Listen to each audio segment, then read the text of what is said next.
त्योहार हमें आप सबको एक मिलने का मौका देता है, खुशी का एक दूसरे के साथ उठने बैठने का मौका देता है। रक्षाबंधन के त्योहार की आप सबको और आपके माध्यम से पूरे प्रदेश से देश के लोगों को बहुत बहुत शुभकामनाएं बधाई। अमृता चाह रहे जी जिन्होंने बेटियों को लेकर विवादी बयान दिया, जिसके बाद लगातार राजनीति की गरमाई है और लगातार टिप्पणी भी की जा रही है, तो किस तरह से आप इस बयान को देख रहे हैं? अगर आपका चैनल न चल रहा हो तो जरूर दिखाएं उनके बारे में। राहुल गांधी ने वोटों की चोरी का मामला उठाया है, चुनाव आयोग को लेकर के हमेशा इस बात की चिंता रही है कि आखिरकार आयोग न्याय करेगा कि नहीं करेगा। और सबसे एग्जाम्पलरी इलेक्शन अगर कभी हुआ है जिसको लेकर के हमें आपको पूरी बहस करनी चाहिए, वो उत्तर प्रदेश के बाई इलेक्शन है। वोट चोरी तो बहुत छोटी चीज है। भारतीय जनता पार्टी के इशारे पर चुनाव आयोग ने डकैती की थी या वोटों का अपहरण किया था, और बाई इलेक्शन में जिसमें सभी अधिकारी मिलकर के सरकार के इशारे पर और चुनाव आयोग की उन्होंने कोई परवाह नहीं की, चाहे वो कुंदरकी का चुनाव रहा हो, चाहे वो मीरापुर का चुनाव रहा हो, और सबसे एग्जाम्पलरी चुनाव जो हुआ है, चोरी डकैती अपहरण और क्या शब्द हम इस्तेमाल करें, उन सबको शामिल कर दोगे तो वो हुआ था आपका फैजाबाद अयोध्या का चुनाव, जहां पर प्रशासन ने यह तय किया कि ड्यूटी किसकी लगेगी, प्रिसाइडिंग ऑफिसर कौन होगा, उस प्रिसाइडिंग ऑफिसर को या जो अधिकारी होंगे वोट डलवाएंगे उनकी कितने वोट डलवाने की जिम्मेदारी होगी, मतलब अलग से वोट कितना डलवाएंगे। कई लोगों के वीडियो हमें आपको मिले थे जो 6-6 वोट डाल करके आ रहे हैं। एक व्यक्ति पकड़ा गया था जो दूसरी जगह से वोट डालने आया था, मंत्री लोग रुके हुए थे। तो ये चुनाव लड़ने का तरीका भारतीय जनता पार्टी का रहा है। पिछली बार जब समाजवादी पार्टी ने आरोप लगाया था कि भारतीय जनता पार्टी के इशारे पर चुनाव आयोग ने समाजवादी पार्टी के वोटों को काटा है और वोट डालना नहीं दिया, चुनाव आयोग ने जब सूची मांगी तो समाजवादी पार्टी ने 18,000 ऐसे वोट जो डिलीट कर दिए गए थे, जिन्होंने पहले वोट डाला था, किसी कारण डिलीट किए गए, जिसका कारण किसी को नहीं पता, उस पर एक भी कार्रवाई चुनाव आयोग ने नहीं की। चुनाव आयोग अगर कार्रवाई कर देता उन अधिकारियों के खिलाफ तो आज निष्पक्ष चुनाव हमें देखने को मिलता, और ये जो लड़ाई लड़नी पड़ रही है एसआईआर को लेकर के, रिवीजन को लेकर के, ये लड़ाई नहीं लड़नी पड़ती।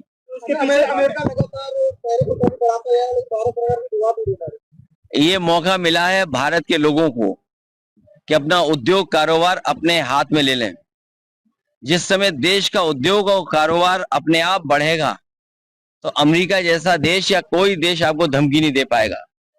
भारतीय जनता पार्टी ने कभी भी देश के उद्योगपतियों पर भरोसा नहीं किया। अगर देश के उद्योगपतियों पर भरोसा किया होता तो आज हमें इस तरह अमेरिका से धमकी नहीं खानी पड़ती।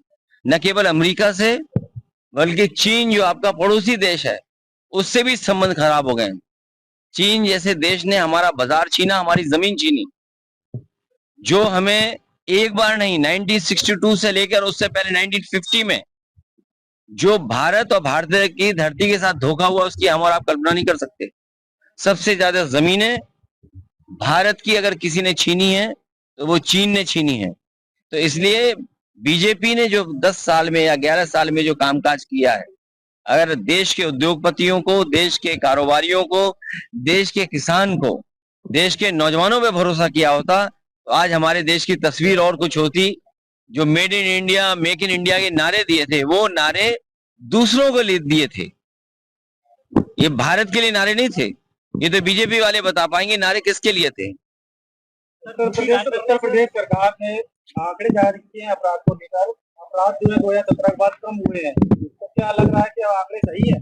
ये सवाल इतना अच्छा पूछा है, मेरे मन का पूछ लिया सवाल तुमने, और ये मन का इसलिए पूछ लिया कि सब इटावा के रहने वाले हो सब, और आज रक्षाबंधन के दिन जब रक्षाबंधन का हम संकल्प लेते हैं अपनी बहन का, अपने परिवार के लोगों का, तो हमारी आपकी भी जिम्मेदारी बनती है कि यहाँ के नागरिकों की रक्षा हम लोग करें। तो भारतीय जनता पार्टी की सरकार में मेरे जाने के बाद मुझे उम्मीद है आप पुलिस कप्तान से मिलेंगे जाकर। हम तो डीजीपी और सरकार ने न जाने कितनी बार मांग किए हैं कि टॉप 10 अपराधियों की सूची दे दें। हमारे पत्रकार साथी आज के बाद मेरे से मिलने के बाद जब अगली बार मिलोगे आप, तो मैं आपसे टॉप 10 की सूची मांगूंगा इटावा की।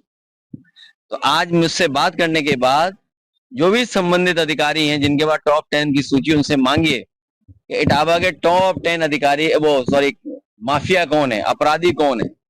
अगर उनकी सूची आ जाएगी तो जिले जिले की सूची आ जाएगी, तो आपको प्रदेश के भी माफिया मिल जाएंगे कि टॉप 10 माफिया प्रदेश के कौन है। और जब तक सूची सरकार की नहीं आती है तो असली माफिया अगर कोई है तो वो सरकार खुद माफिया है जो माफियों के साथ खड़ी है। मोदी राजभर ने एबीसीडी का फॉर्मूला दिया है समाजवादी पार्टी के लिए, अराजकता और पूछिए। लगातार हरदीप सिंह शिक्षा मंत्री हैं, उन्होंने कहा है कि समाजवादी पार्टी और नकल माफिया की शक्ति रहती है। देखिए, नकल करने वाले वो लोग हैं, नकल से वो लोग पास हुए होंगे जो कह रहे थे गा से गधा है, जिन्होंने ये कहा पब्लिकली लोकतंत्र में, गा से गधा वाले ही नकल से पास हुए हैं। गा हमारे लिए गरीब है, गरीब के बच्चों की पढ़ाई हो, इसलिए पाठशाला लगे और पाठशालाएं खुले। सरकार वो सूची नहीं दे पा रही है कि कितने स्कूल बंद हुए हैं और कितने मर्जर की सूची में थे। सरकार को दोनों की सूची जारी करनी चाहिए और हम तो अपने पत्रकार जागरूक साथियों से कहेंगे कि आप लोग सूची जारी करो इटावा की। ये जो सवाल हमारा पूछा है इन्होंने, उम्मीद है इनके पास सूची होगी कि पहले कितने स्कूल बंद हुए प्राइमरी और मर्जर की लाइन में कितने थे। तो कम से कम देखिए कि जानकारी मिले लोगों को, और ये इसीलिए हो रहा है जिससे गरीब के बच्चे पढ़ ना पाए।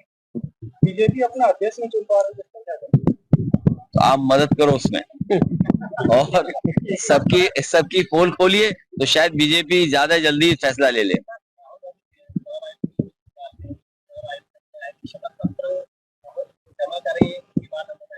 समाजवादी पार्टी ने 18,000 ऐसे वोट जिन्होंने 2019 में वोट डाला था बिना किसी कारण के, वो वहीं पर थे, उनको डिलीटेड में शामिल कर दिया 2022 के चुनाव में। वो पूरी सूची समाजवादी पार्टी ने दी थी। अभी तक किसी भी अधिकारी के खिलाफ कोई कार्रवाई चुनाव आयोग ने नहीं की। वो 18,000 के वोटर लिस्ट जो डिलीटेड हुए थे, जानबूझ करके बीजेपी के सारे पे किए गए थे, उसकी सूची दोबारा हम लोग चुनाव आयोग को भेज देंगे। हमें उम्मीद है कि उस पर कार्रवाई होगी और जो दोषी अधिकारी है उनको सजा मिलेगी। तो मैं ओपी राजभर के कोई मित्र हो, तब ठीक है।